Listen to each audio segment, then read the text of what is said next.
দর্শক, পৃথিবীতে এমন অনেক আশ্চর্যজনক স্থাপনা, জায়গা, রাস্তা রয়েছে যেগুলো দেখলে একদমই অবাক হয়ে যেতে হয়।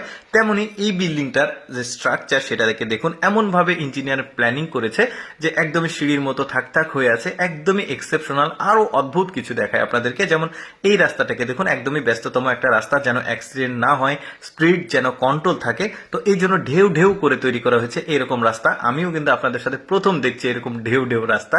এরপরে দেখুন, পৃথিবীর সবচাইতে অদ্ভুত একটা গ্রাম দেখাবো। স্বাভাবিক মনে হতে পারে প্রথমে দেখে, বাট এই গ্রামে যাওয়ার কোনো রাস্তা নাই, শুধুমাত্র আছে সিঁড়ি। অর্থাৎ এই গ্রামটি একদমই সমুদ্রপৃষ্ঠ থেকে প্রায় 10 থেকে 12,000 ফুট উচ্চতাতে অবস্থিত, যেখানে যাওয়ার জন্য শুধুমাত্র আপনি সিঁড়ি অতিক্রম করতে পারবেন। প্রায় 2556টি ধাপ অতিক্রম করে এই সিঁড়ি বেয়ে আপনাকে ওই গ্রামে পৌঁছাতে হবে। মানুষের চিন্তাধারা চিন্তা করে দেখুন। আচ্ছা, একটু ইনফরমেশন দিয়ে দিয়ে এটাকে, এটা প্রায় 200 বছর ধরে এই গ্রাম পুরো পৃথিবীর সাথে বিচ্ছিন্ন ছিল।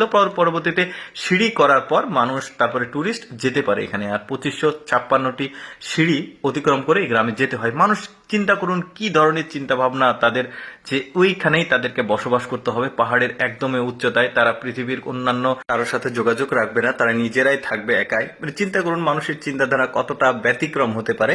আচ্ছা, আরেকটা অদ্ভুত জায়গা দেখাই। দেখুন এইখানে যে পিলার গুলো দেখবেন, অনেকটা দেখতে কার্টুনের মতো। এখন আপনারা ভাবতে পারেন এই ধরনের জিনিসপত্র তৈরি করার কারণ কি। দেখুন, চীনের একজন বৃদ্ধ মহিলা ছোটবেলায় স্বপ্ন দেখতো যে এইরকম একটা জায়গার স্বপ্ন দেখতো। পরবর্তীতে সে যখন অনেক সামর্থ্যবান হয়েছে, টাকা পয়সার মালিক হয়েছে, তখন তিনি তার ছোটবেলার যে স্বপ্নটা ওইটাকে বাস্তবায়ন করেছে এই ধরনের জিনিসপত্র তৈরি করে। দেখুন মানুষের কত চিন্তাধারা অদ্ভুত হতে পারে। এই ধরনের জায়গাগুলো পরবর্তীতে টুরিস্টদের জন্য উন্মুক্ত করা হয়েছে। দেখুন এই জায়গাটাও আবার বেশ অদ্ভুত একটা জায়গা। একটু ভালোভাবে লক্ষ্য করে দেখুন, একদম পাহাড়ের কোল ঘেঁষে এই বিল্ডিং গুলো, আর এটা পুরোপুরি একটা আলাদা একটা জায়গা, একদম পাহাড়ের উপরে। আর এই বিল্ডিং গুলো অনেকে বসবাস করে, আবার কিছু রিসোর্ট হোটেল রয়েছে। তারা এই প্রাকৃতিক সৌন্দর্য দেখার জন্য এই ধরনের রিস্ক নিয়ে একদম ধারে এই ধরনের বিল্ডিং স্থাপনাগুলো নির্মাণ করেছে। আচ্ছা, এই জায়গাটাকে দেখুন, এটা একটা গ্রাম, ছোট্ট একটা গ্রাম। আর গ্রামটার নাম কিন্তু অনেক কঠিন, আমি বলে দিচ্ছি আপনাদেরকে। এইটি সুঝোর প্রাচীন শহর টংলির পাশে লুয়ং সিং ঝো, মানে চায়না নাম তো একটু কঠিন এই গ্রামটি। আর এই গ্রামটা একদমই মানে নদীর মাঝখানে, এতটুকু জায়গা, যোগাযোগের মাধ্যম হচ্ছে শুধুমাত্র নৌকা। আচ্ছা, একজন ঘাড়তেরা মানুষের বাড়ি দেখায় আপনাদেরকে। দেখুন এটা একটা নদী, নদীর আশেপাশে বহু বিল্ডিং, বাড়ি ঘর রয়েছে। আর ওই লোকটাকে বাড়ি করতে হবে নদীর এই মাঝখানে, এই জায়গাতে, মানে অন্য কোথাও করবে না, তাকে ওইখানে বাড়ি করে বসবাস করতে হবে। চিন্তা করে দেখুন এখানে সে বাড়ি করেছে।